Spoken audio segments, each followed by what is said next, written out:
गोनिया हो सुंदर ते ध्यान उभे विठेवारी करत वरी ते गोनिया हो सुंदर ते ध्यान उभे करत वरी ते गोनिया सुंदर ते ध्यान उभे विठेवारी करत वरी ते गोनिया हो सुंदर ते ध्यान उभे विठेवारी करत वरी ते गोनिया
देव जाणता फुल्या सत्ता एका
तो धर्माचा वाडा दाखवायचा.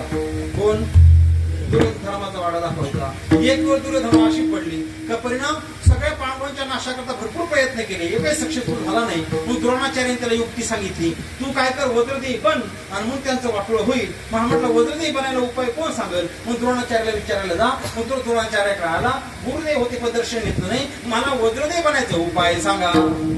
द्रोणाचार्य म्हटले मला उपाय माहित नाहीये, पण ज्याला उपाय माहिती त्याचं घर तुला मी लांबून बोटाने दाखवतो, लांबून बोटाने दाखवतो.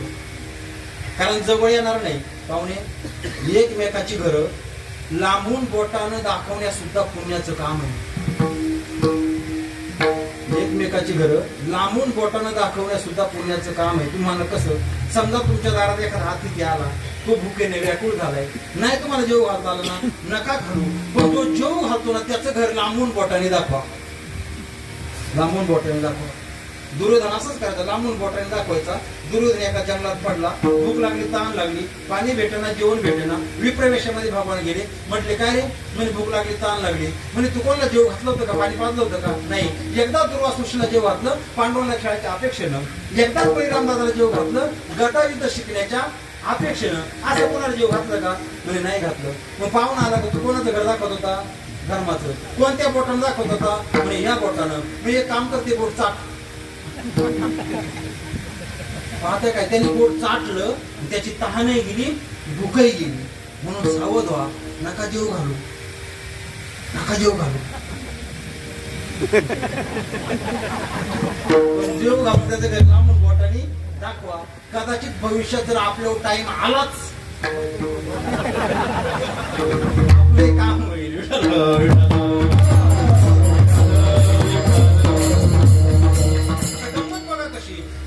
धर्माचा वाडा दाखवला. हा धर्माला विचारायला गेला. धर्माला माहित होतं हा वदरदेव म्हणून माणसं मारायला पाकिस्तानला जाणार नाही, माणसं आपलेच मारणार आहे. पण तरी खोटं बोलला नाही.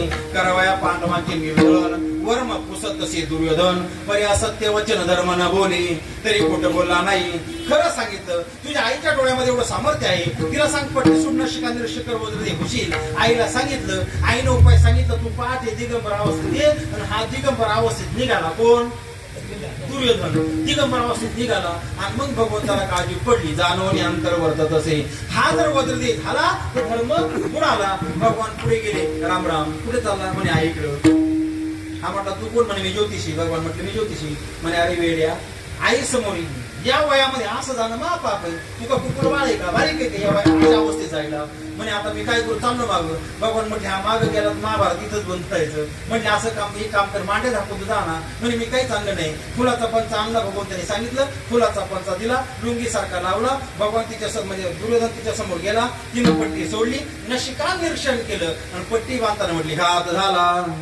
कोण भेटलं होतं तुला रस्त्यात, म्हणे ज्योतिषी होता. गांधारी म्हटली भाऊ ज्योतिषी नव्हता, तो विरुद्ध पक्षाचा हस्तक होता, वेषांतर केलं आणि तुला फसवलं. सगळा वज्र झाला पण मातीत कच्चा राहिला. आता पुढे भीमाचं दुर्योधनाचा तुंबळ गाथा युद्ध झालं बरं का. तुंबळ गाथा युद्ध, भीम दुर्योधनाला जम मारत, इकडून मारत, तिकडून काहीच होत नव्हतं. पण प्रेक्षकांच्या आतमध्ये बसलेल्या देवाकडे पाहिलं. देवाने इशारा केला मांडी पाहून हान, मांडीवर गादा हाणली. दुर्योधन संपला. भगवान आणि भीम गळ्या हातात हात घालून चालले. मग भीमाने विचारलं, देवा मी त्याला एवढं मारत त्याला कसं काहीच होत नव्हतं, कसं काहीच होत नव्हतं. भगवान म्हटली भीमा याच्या पाठीमागे खूप मोठा इतिहास आहे. एवढा मोठा इतिहास सांगून कशाला पाहुणे 11 वाजेत बसू. अरे पण तुला 10:30चा टाइम आहे, अजून 17 मिनिटं 14 मिनिटं बाकी आहे अजून. तोपर्यंत चालू तिथे जातोय. नाही तुमचा तो शांत धर्माने विचारायला गेला आणि त्यांनी सांगितलं शरीराला वजन देण्याचा मार्ग. हे बरं झालं मला कळालं आणि म्हणून तुला आज मारता आला. आणि मग भीमाने विचारलं, देवा तू वाजता हस्तिनापूरला हे सगळं घडलं, द्वारकेला, तुला कसं रे कळालं. भगवान म्हटले अरे मला सगळं कळत, म्हणून तो वर्ण आहे जाणवणी अंतर वर्तत.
देव जाणता अपुऱ्या सत्ता एकाएकी देव चतुर जाणवण्यांतर वर्तत असे.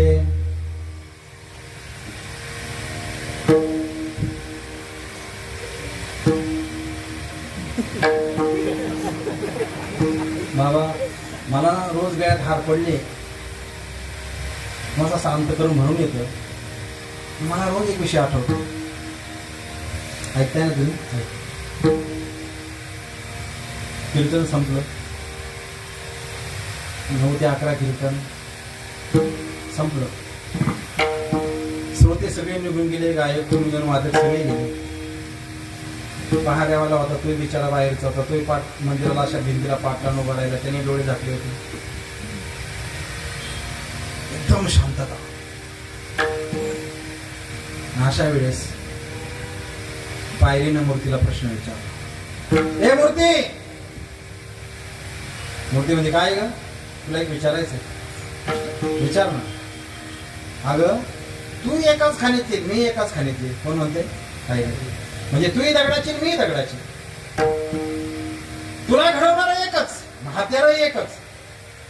घडवणार एक, खाणं एक, हत्यार एक. पण एवढा भेदभाव का ग? तुझ्या गळ्यात हार आहे,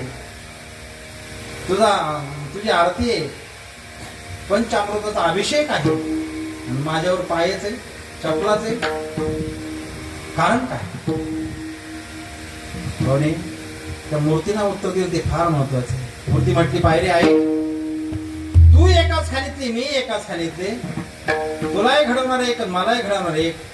पण माझ्या गळ्यात हार, माझा अभिषेक आणि तुझ्यावर चपला पाय का? याचं कारण आहे अगं त्या घडवणाऱ्याने तुझ्या माझ्यात कमी अधिकपणा पाहिला नव्हता ग. त्या घडवणाऱ्याने अगोदर तुला घडवायला घेतलं होतं. पण तुझं दुर्भाग्य तू एका ठोक्यात फुटली आणि मी हजारो ठोके सहन केले म्हणून मी मूर्ती झाली.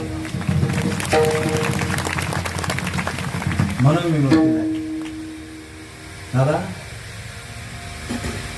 जसं मूर्तीनं हजारो ठोके सहन केले मूर्ती झाली तशी आपण साधना किंवा उपासना करत असताना जीवन जगत असताना ठोके सहन करायला शिकलो की आपण पूज्यतेच्या योग्यते झाले शहरात.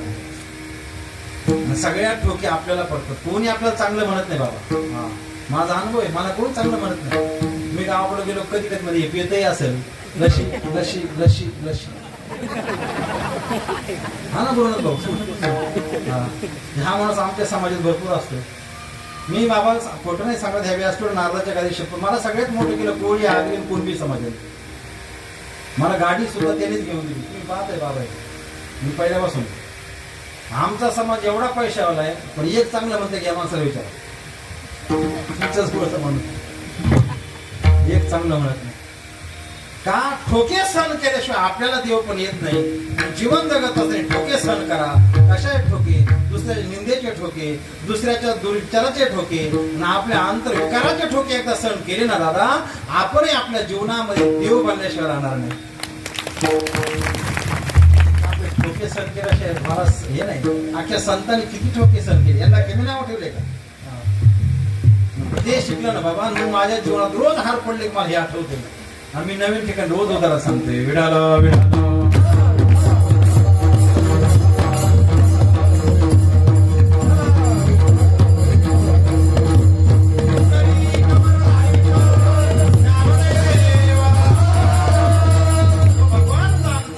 सगळं काही कळतं आणि तो प्रत्येकाच्या तुमच्या माझ्या अंत करणारा भाव जाणून आपल्याशी तसाच वागण्याचा प्रयत्न करतो. स्त्री असो पुरुष असो अव्यक्त रूपात तसाच वागतो आपल्याशी. म्हणून तो आपल्यापासून बाजूला एवढंच नाही. महाराज म्हणतात, उदाहरण देतात, कल्पना करा. आपण म्हणतो मी म्हणून घर, मी म्हणून कुटुंब, मी म्हणून अमुक, मी म्हणून सत्ता, मी म्हणून तव. महाराज म्हणतात अजिबात नाही. जुनं उदाहरण सांगायचं माझे गुरुदेव ते म्हणायचे जुना काळ पाटलाची बैलगाडी जत्रेला निघाली. पाटलाची बैलगाडी जत्रेला निघाली. पाटलाचं कुटुंब त्या बैलगाडीत बसलेलं आहे. पाटलाचं एकूण ते पुत्र तेही गाडीवरून निघालं. मला सांगा पुत्र चालेल कुठं? गाडी खाली. बरोबर ना? बघा मला सांगा तुम्ही पुत्र गाडी खाली चालतंय. गाडी ओढतय कोण हो? बैल. जीप काढतय कोण? आपलं तसंच आहे. हे सगळं त्याच्या सत्तेनं आपलं सगळं चालतंय. पण आपण होतं मी मी मी इथंच संपलो. महाराज म्हणतो तो परमात्मा तसा नाही. तो सगळं चालवतो पण मी चालवतो यापासून तो बाजूला आहे. देव निराळा देव निराळा देव निराळा देव निराळा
देव निराळा देव निराळा अलिप्त विटाळा तुका म्हणे अहंकार विटाळापासून तो बाजूला आहे अलिप्त आहे असा तो भगवान आहे त्याला सगळं काही कळतं म्हणून जाणत्या उपवासकांनी शास्त्रसिद्ध आचरण करावं काही तुकोबऱ्याचा व्यासपीठावर संदेश म्हणून महादेवाची जाणीव करून देत असताना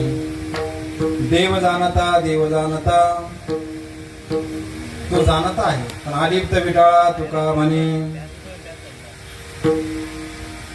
जाणून अंतर वर्त तसे पण अलिप्त विटाळा तुका म्हणे देव चतुर एवढा असताना अलिप्त विटाळा तुका म्हणे देव निराळा अलिप्त विटाळा तुका म्हणे ज्ञानेश्वर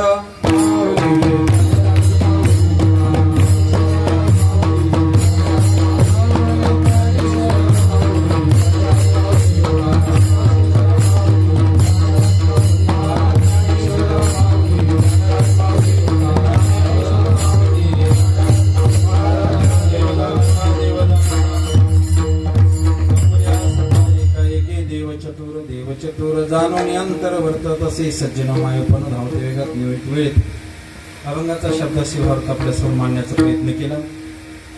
बरोबर माझ्या गुरुजन वर्गांचा हे चुकीचे उद्धट शब्द वाटले असतील श्रोते मायपात उदाहरण माफ करा. यावर्षी तुमच्या मंडळाकडून हा दर्शनाचा मला प्राप्त झाला माझं भाग्य समजतो. ज्ञानोबरायची मी अशी प्रार्थना करतो उत्तरोत्तर असंच परमार्थिक संप्रदाय कार्य आपल्यातून भव्य देव स्वरूपात घडत राहो. अतिशय सुंदर नियोजन या मंडळीने केलं. सुंदर मंडप, सुंदर साऊंड सिस्टीम, सुंदर गायनाचार्य, सुंदर वाजवणारे, सुंदर सातकरी मंडळी, विनेवाले बाबा वा अप्रतिम सुंदर. मला वाटतं या सगळ्या सौंदर्यतेबद्दल कारण आमच्या सांप्रदायिक भाषेमध्ये सुंदरता ज्याला म्हणतात सुंदर मंडप, सुंदर साऊंड सिस्टीम, सुंदर वाजवणारे, सुंदर गाणारे. संत वाङ्मयीन भाषेमध्ये खऱ्या अर्थानं हे सौंदर्य आहे आणि हे सौंदर्य या ठिकाणी ओसंडून भरून वाहते. हे सौंदर्य निर्माण करणारे ह्या सगळ्या मांडावाशांचं मला असं वाटतं आपण टाळ्या वाजून त्यांचं गुणगान गायला पाहिजे. असंच आपल्या हातून परमार्थी कार्य घडत राहावं. तुका म्हणे सत्य कर्म व्हावे साह्य असं उत्तर व्हावी आणि दिव्य स्वरूपाचं कार्य आपण घडत राहावं ही धन्यवादची प्रार्थना करतो. सगळ्या गुणजनांना धन्यवाद देतो. माझा टाईम संपला. प्रेम करणारी मंडळी आपण परिचित अपरिचित सगळे मायबाप मंडळी या ठिकाणी आलात. तसं बाबा मांडवाशांचं खूप प्रेम, गावी पण येतात माझ्या प्रिय मंडळी. सगळ्यांचं असंच प्रेम राहावं ही ज्ञानोबाच्या मी प्रार्थना करतो. सगळी माझी गुरुजन वर्ग या ठिकाणी कधी आलं तर दर्शनात लाभ होतो. कार्यक्रमाच्या माध्यमातून गुरुनाथ भाऊ तर आवर्जून आले. सगळ्यांचं उन्मेष करतो, सगळ्यांचं दर्शन घेतो. बाहेर लांबून लांबून आलेल्या सगळ्या भाविकांचं, प्रेम करणाऱ्या मंडळीचं सगळ्यांचं उन्मेष करतो. सगळ्यांचं या व्यासपीठावरून हात जोडून दर्शन घेतो. माझ्या गुरुजनांना, मृदंगाचार्य, गुरुबंधू मंडळ सगळ्यांना धन्यवाद देतो. सगळ्यांचं दर्शन घेऊन तरी न ते प्रति अधिक केसर ते करून घ्या तुमची असे. कायम्या पामरे बोलाय उत्तरे, परी त्या विश्वंबरे बोलविले विठाल जय जय विठाल.